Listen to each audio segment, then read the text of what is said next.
જે લોકો દુનિયાની સૌથી મોટી પાર્ટી હોવાની વાતો કરતા, જે લોકો એવું કહેતા કે અમારું મજબૂત સંગઠન છે, અમારી પાસે તંત્ર છે, અમારી પાસે સત્તા છે, અમારી પાસે પૈસા છે, આ લોકોને ધૂળ ચાટતા કોઈએ કરી દીધા હોય, મારી સામે બેઠેલી આમ આદમી પાર્ટીની ટીમે ધૂળ ચાટતા કરી દીધા છે.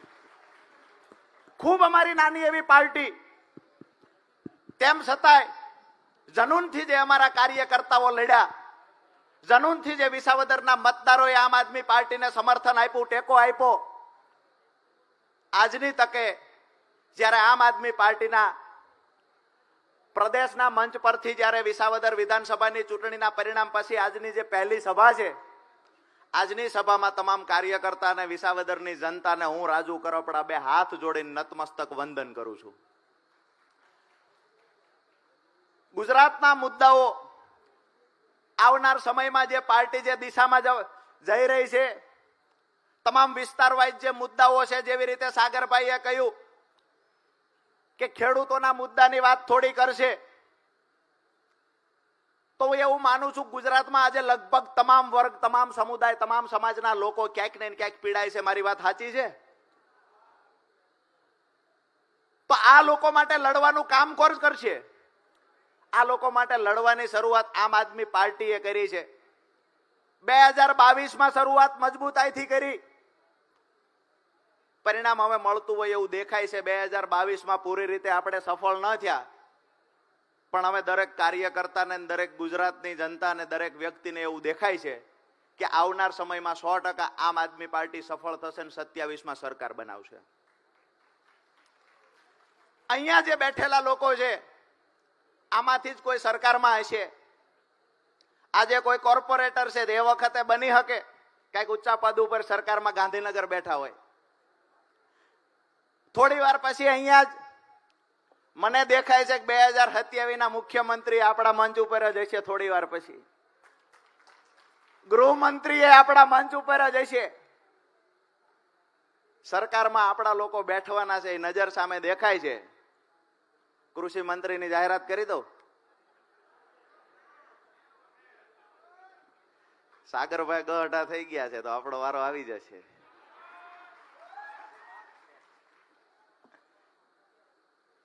મુદ્દાની વાત એ છે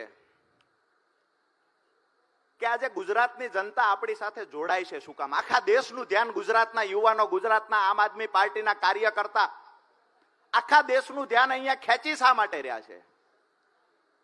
હું એવું માનું છું કે આવડા જનૂનથી આ દેશની અંદર આઝાદી પહેલા ચોક્કસથી લડાઈ થઈ હતી, આઝાદી પછી આ જનૂનથી લડાઈ આ દેશની અંદર કોઈએ નથી કરી, જે આપણી ટીમ કરી રહી છે.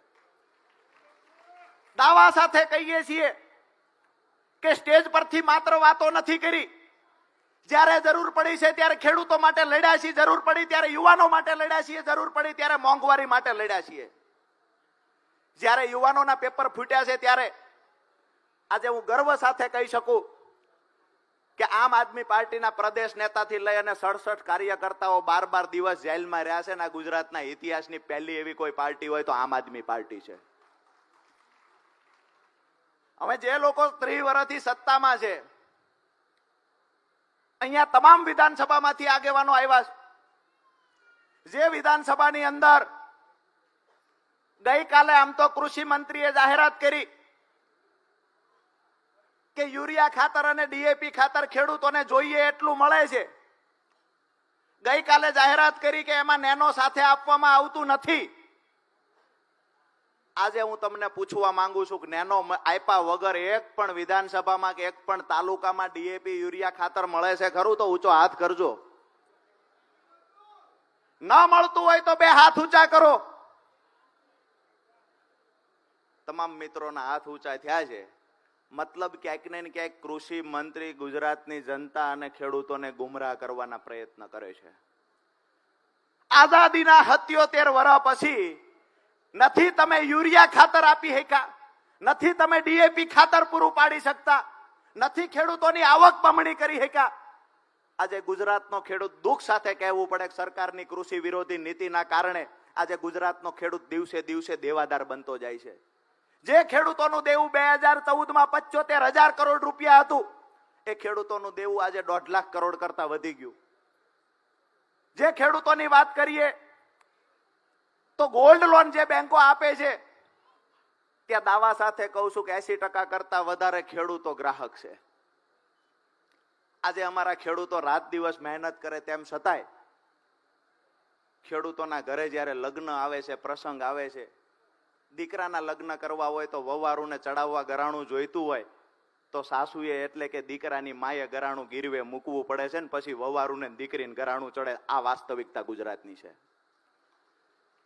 રાત દિવસ મહેનત કર્યા પછી પણ દેણામાંથી ખેડૂતો બહાર નીકળતા નથી. ફસલ લઈને જાય છે, પૂરતા ભાવ મળતા નથી.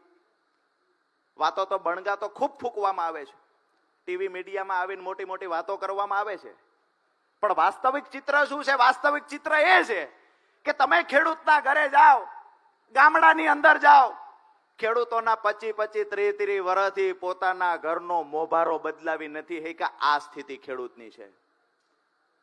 દરેક ખેડૂતના હાથ બાર આજે બેંકમાં ગીરવે પડ્યા છે. કયા મોઢે સરકાર ખેડૂતોના હિતની વાત કરે છે?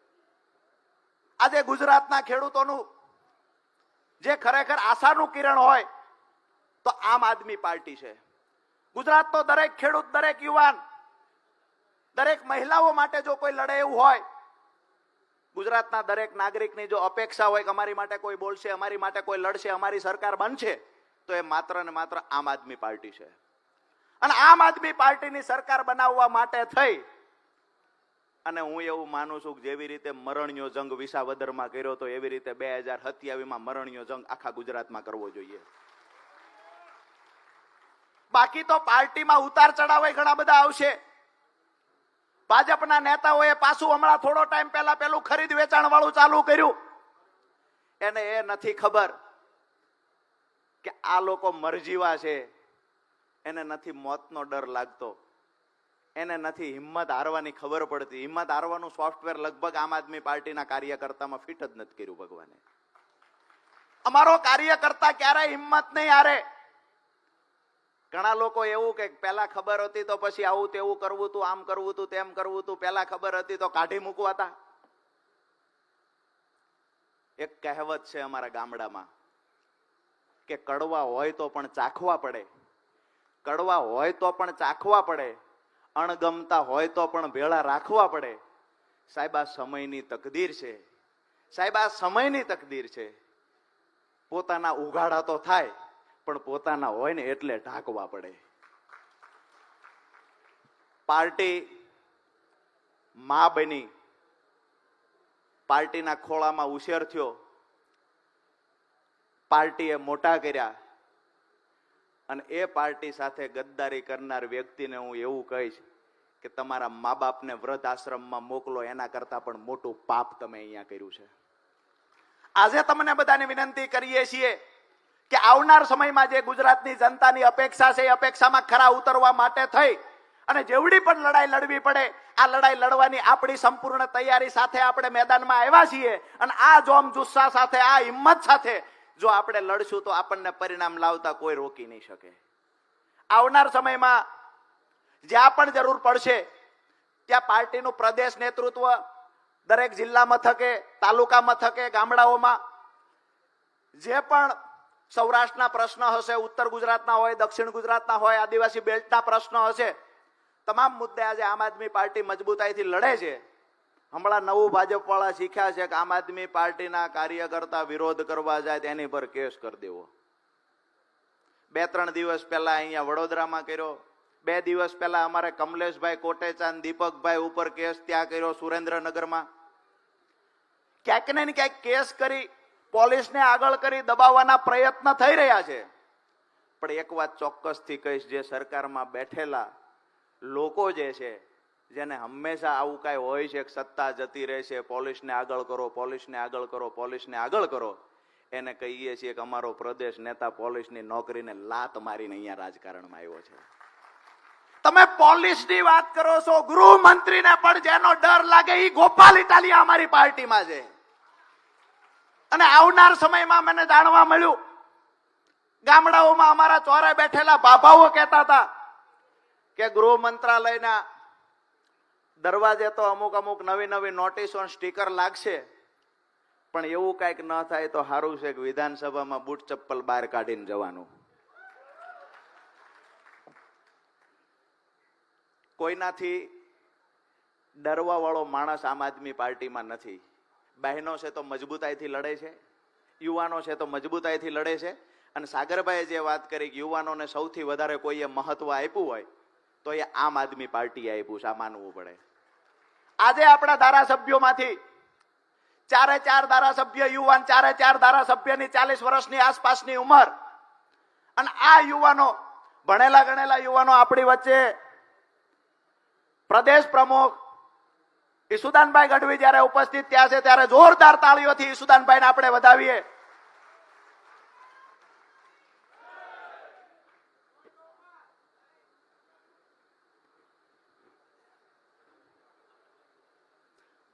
ગોપાલ રાયજી પ્રભારી આપણી વચ્ચે ઉપસ્થિત છે. જોરદાર તાળીઓથી ગોપાલ રાયજીને વધાવીએ.